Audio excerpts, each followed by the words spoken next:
Hi, I'm going to read from my book, and I'm going to do two passages. And this actually starts with the story of how I became paralyzed, and then it goes into a little bit of therapy. And body therapy is what I do, and when I say that, I mean massage and polarity therapy, cranial sacral, maybe words that you know. So I'll start with the beginning of my book, so chapter 1. So this is chapter 1, the fall of 1982. My right boot slipped. I glanced down to see it dangle to one side. The momentum swiftly consumed me and propelled me forward at a rapid pace. Desperation fired my engines up as my eyes darted right and left, up and down, scanning the terrain for something to halt my progression. It became immediately apparent that the efforts were futile. Not a branch, a root, nor a plant lay in my path to stop or slow my progression over the hidden cliff. In fact, the natural rocky surface morphed into a terror-filled amusement park ride, fast and slick. The slide reminded me of a childhood scare on the Mad Mouse that made roller coasters my least favorite ride. It didn't take long for the cliff ride to lose its appeal, and I urgently wanted to push the emergency stop button. However, before the ride concluded, I slid 20 feet and became airborne. A flip, a twist, and an extremely rough landing landed far below an Olympic performance. "Oh my God," were the words I uttered just before I flipped over the edge. The drop-off was approximately 40 feet. I came to a dead stop on a boulder that pulverized my upper spine as if it were rock in a quarry bed. Another 30 to 50 feet of vegetation and scattered rock separated me from the canyon floor and my friends. Michael, who squatted behind me, froze on top of the cliff where I abruptly vanished like a magician's assistant in the middle of a trick. It became obvious that our chosen route was not a continuous, safe path to the canyon floor. My perception was terribly inaccurate. In fact, I'd taken a hellacious fork on my life path. The boulder that stopped my progression became a bed where my arched spine lay frozen for nearly 3 hours. My right wrist challenged another boulder and broke upon impact. My attempt to defeat gravity had not gone unnoticed. From the canyon floor, several friends absorbed the horrific event in utter disbelief. With little hesitation, Tom and Rick hit the canyon floor running in search of help. A number of others scurried around the dance landscape to my aid. In that moment, it was as if a superhero was spinning the world faster than I could comprehend. I gazed skyward, hunting for someone to turn back time at 1,000,000 revolutions per second. Nothing but blue sky and a tall, skinny tree filled my vision. The first person to make contact with me was my boyfriend. Kevin knelt at my side and cupped my ribcage. I immediately acknowledged my broken arm. He concurred. Then I said, "There's more, and it's bad." Kevin bowed his head. With mustered encouragement, he said, It's going to be okay."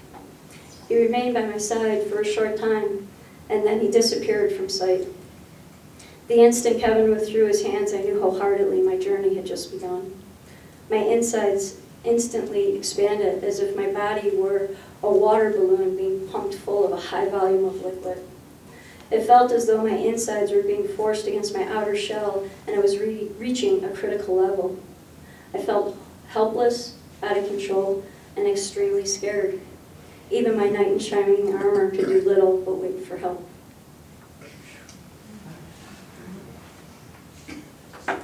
I'm going to read a little bit of polarity therapy, which is the energy medicine therapy.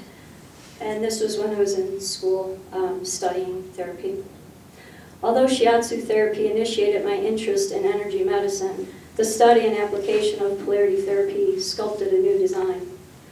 Although the two addressed the energy system, polarity therapy directly targeted my nervous system.